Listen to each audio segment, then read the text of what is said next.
کل ہم نے علامہ اقبال کی نظم روح ارضی آدم کا استقبال کرتی ہے پہ بات کی تھی، لیکن اس کا آخری بند ادھورا رہ گیا تھا۔ نالندہ تیری عود کا ہر تار ازل سے، تو جن سے محبت کا خریدار ازل سے، تو پیر صنم خانہ اسرار ازل سے، محنت کشو خون ریزو کم آزار ازل سے، ہے راکب تقدیر جہاں تیری رضا دیکھ۔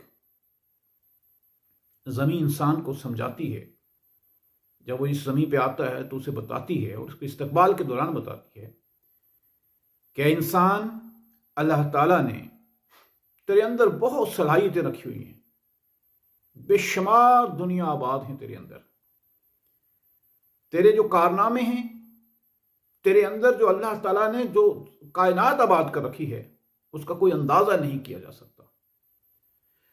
تیری نالندہ تیری عود کا ہر تار ازل سے، روز ازل سے ہی تیری عظمت کے ڈھنکے بج رہے ہیں، اور روز ازل سے ہی تیری عظمت کے گیت گائے جا رہے ہیں۔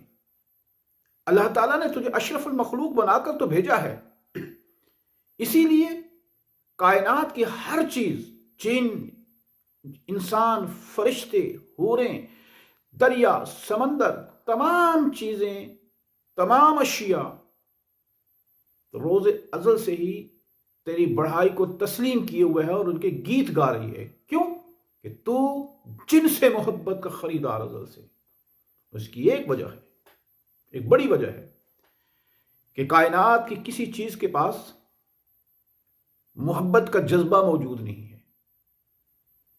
یہ جذبہ تو نہیں ازل سے رب تعالیٰ سے خرید رکھا ہے، حالانکہ فرشتوں کی یہ تگ و دو تھی، کوشش تھی کہ ان کو یہ محبت کا جذبہ مل جائے، لیکن انہیں نصیب نہ ہو سکا۔ یہ تیرے حصے میں آیا ہے اور تو نے ازل سے ہی اسے خرید رکھا ہے، اور یہ وہ جذبہ ہے، وہ یہ عشق کا وہ جذبہ ہے کہ جس کو تو اپنی قوت اور طاقت بنا کر آسماں کی بلندیوں کو چھو سکتا ہے، چاند اور ستاروں کو پہ کمندیں ڈال سکتا ہے، اور چاند پہ اور مریخ پہ اپنے قدم جما سکتا ہے، اپنی نئی بستیاں آباد کر سکتا ہے۔ تیرے اندر وہ جذبہ ہے، اور یہ وہ جذبہ ہے کہ جس دل کے اندر تمہیں ٹھوکر لگتی ہو، جب یہ اگر اس کے اندر تو بچا کے نہ رکھ اسے، تیرا آئینہ ہے وہ آئینہ کہ شکستہ ہو تو عزیز تر ہے نگاہ آئینہ ساز میں۔ اور محبت کے اندر جب تیرے دل کو ٹھوکر لگے گی تو تیرے دل کی جو کیفیت ہے، تیرے دل کے اندر سے جو بھی آواز نکلے گی وہ قبولیت کا درجہ اختیار کر لے گی۔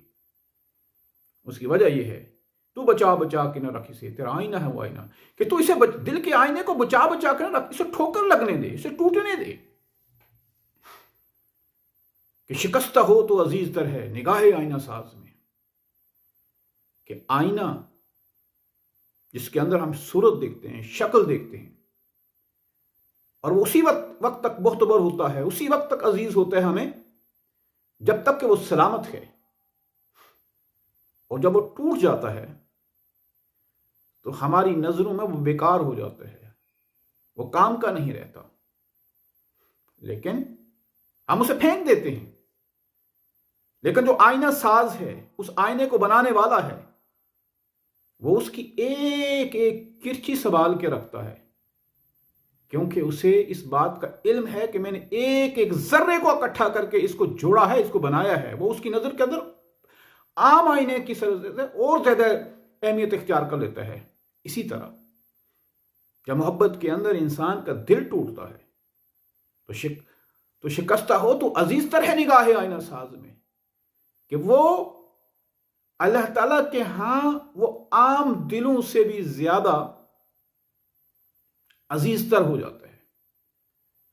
ماں کو اپنی ساری اولاد بہت پیاری ہے، وہ اس سے بے انتہا محبت کرتی ہے۔ رات کو بچہ پوری نیند اگر وہ سوتا ہے، اور ماں بھی، گاڑیوں کا شور ہے، آوازیں ہیں، لاؤڈ سپیکر، وہ آرام سے سوتی ہے، لیکن بچے کی ذرا سی بھی تکلیف، یہ سردیوں کے موسم میں ذرا سی بھی اس کے منہ سے ذرا سی بھی چیخ نکلتی ہے، وہ رونے لگتا ہے، تو ماں ایک دم جاگ جاتی ہے، وہ اس کی محبت کا وہ جو جذبہ ہے اسے جگا دیتا ہے۔ یہ عام بچے کی کیفیت ہے. لیکن اگر کسی ماں کا بچہ اپاہج ہو، ڈسیبل ہو، کسی وجہ سے اس کا ہاتھ کٹ جائے، پاؤں کٹ جائے، بازو کٹ جائے، ٹانگ کٹ جائے، بینائی نہ ہو، تو وہ بچہ ماں کو باقی بچوں سے عزیز تر ہوتا ہے. اسے باقی بچوں کا خیال نہیں رہے گا، ہر دم اسے اس کا خیال رہے گا، ہر دم اس کی طرف تانگ لگی رہے گی. کہیں اسے یہ نہ ہو جائے، کہیں اٹھے تو گر نہ جائے، کہیں اسے کھانا کوئی نہ دے سکے. وہ عزیز تر ہو جاتا ہے ماں کو. لیکن دنیا والوں کی نگاہوں میں وہ بیکار ہے.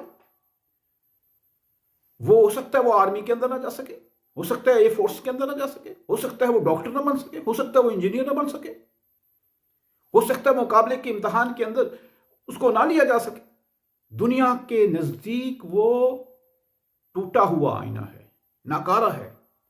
لیکن ماں کی نظر میں وہ عزیز تر ہے.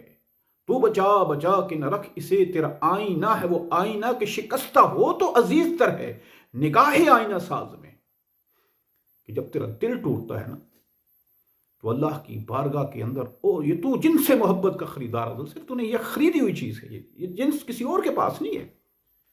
اور آپ دیکھتے ہیں جو لوگ مجذوب ہیں اس کائنات کے اندر، مجذوب ہوتے ہیں، اپاہج ہوتے ہیں، وہ کوئی پہنچے ہوئے بزرگ نہیں ہوتے کہ ان کی دعا اور بددعا لگتی ہے. وہ اللہ کے ہاں عزیز تر ہوتے ہیں، کیونکہ اس کی ڈسیبل مخلوق ہے. اسے کبھی بھی ہمیں نفرت نہیں کرنی چاہیے. وہ اس کے ہاں بہت عظمت اور عزیز تر ہیں اس کے ہاں. تو بچا بچا کے رکھے. تو اے انسان، تیرے ڈنکا، تیرے گیت اسی وجہ سے بج رہے ہیں شروع دن سے کہ تیرے پاس ایک ایسی جنس ہے جو فرشتوں کے پاس نہیں ہے. ایک ایسی چیز ہے اور وہ محبت کا جذبہ ہے جو تو نے انسانوں کے ہاں تقسیم کرنا ہے. تو پیر صنم خانہ اسرار ازل سے، اور تمہیں پتہ نہیں ہے، ہم جانتے ہیں کہ تو اس کائنات کے رازوں کو شروع روز سے ہی جانتا ہے. جب فرشتوں نے اعتراض کیا تھا اللہ کہ تو اس انسان کو بنا رہا ہے، یہ دنیا کے اندر جا کر فساد پھیلائے گا، تو اللہ نے کہا تھا جو میں جانتا ہوں تم نہیں جانتے. پھر آدم کو اشارہ کیا تھا تو آدم نے تمام اسماء کی نوا دیے تھے. اور بہت سے لوگ کہتے ہیں کہ وہ اسماء جو تھے وہ اللہ تعالیٰ کے اسماء تھے. کچھ لوگ کہتے ہیں کہ وہ اسماء جو تھے وہ اشیاء کے تھے. کچھ لوگ کہتے ہیں کہ وہ اسماء ذریت آدم کے تھے، یعنی آدم علیہ السلام کی اپنی اولاد میں سے تھے. اور آدم علیہ السلام نے وہ جو نام گنے تھے وہ اپنی اولاد میں سے آنے والے انبیاء کے گنے تھے کہ ساری مخلوق شر پھیلانے والی بھی نہیں ہے. اس میں نوح بھی ہوں گے، اس میں ابراہیم بھی ہوں گے، اس میں اسماعیل بھی ہوں گے، اس میں موسیٰ بھی ہوں گے، اس میں یعقوب بھی ہوں گے، اور آخر آ کر اس میں محمد صلی اللہ علیہ وسلم بھی ہوں گے. ہو نہ یہ پھول تو بلبل کا ترنم بھی نہ ہو، جب نے دہر میں کلیوں کا تبسم بھی نہ ہو نہ یہ ساقی تو پھر مہ بھی نہ ہو، خم بھی نہ ہو، بزم توحید بھی دنیا میں نہ ہو، تم بھی نہ ہو. خیمہ افلاک کا استادہ اسی نام سے ہے، نبض ہستی تپش آمادہ اسی نام سے ہے. یہ وہ نام حضرت آدم. تو پیر صنم خانہ اسرار ازل سے، یہ راز اللہ تعالیٰ تو یہ بھید ازل سے ہی جانتا ہے. یہ کائنات کے جو بھید تھے یہ انسان، یہ فرشتے نہیں جانتے تھے. اے آدم تجھے ہی پتا تھا، لہٰذا تو جہاں آ کر کہیں مجبور نہ ہو جانا کہ میں یہ کر ہی نہیں سکتا، مجھ سے یہ ہوگا ہی نہیں. تیرے پاس اللہ نے بڑی صلاحیتیں رکھی ہوئی ہیں. محنت کش و خون ریز و کم آزار ازل سے. تو ہمیشہ تیرے اندر ایک محنت کش کا جذبہ رکھ دیا گیا ہے، کوشش کا جذبہ رکھ دیا گیا ہے، ایک جستجو کا جذبہ رکھ دیا گیا ہے، ایک آگے بڑھنے کا جذبہ رکھ دیا گیا ہے. خون ریز کم آزار ازل سے، تو کم سے کم خون ریز ہے، تو کم سے کم خون بہانے والا ہے، تو دنیا کو کم سے کم تکلیف دینے والا ہے. کیوں؟ کہ تیرے اندر محبت کا جذبہ ہے. تیری نسبت جو درندے ہیں وہ زیادہ خون بہاتے ہیں.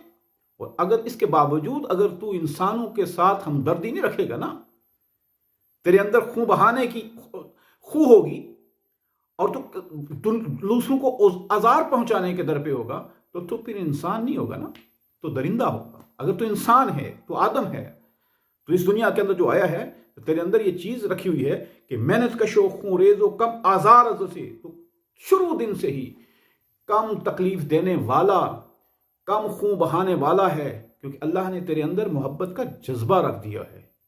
تو ایک دوسرے کی تکلیف کو دیکھ کر بلبلا اٹھتا ہے. تو ہی اس دنیا کے اندر جا کر سرجری کے اندر، میڈیسنز کے اندر، ہر لحاظ سے انسانیت کو نفع پہنچانے کے لیے دن رات ایک کر دے گا. تو اس دنیا کے اندر اس لیے آیا ہے حیرا کبے تقدیر جہاں تیری رضا دیکھ. اور جب تو اپنے خودی کو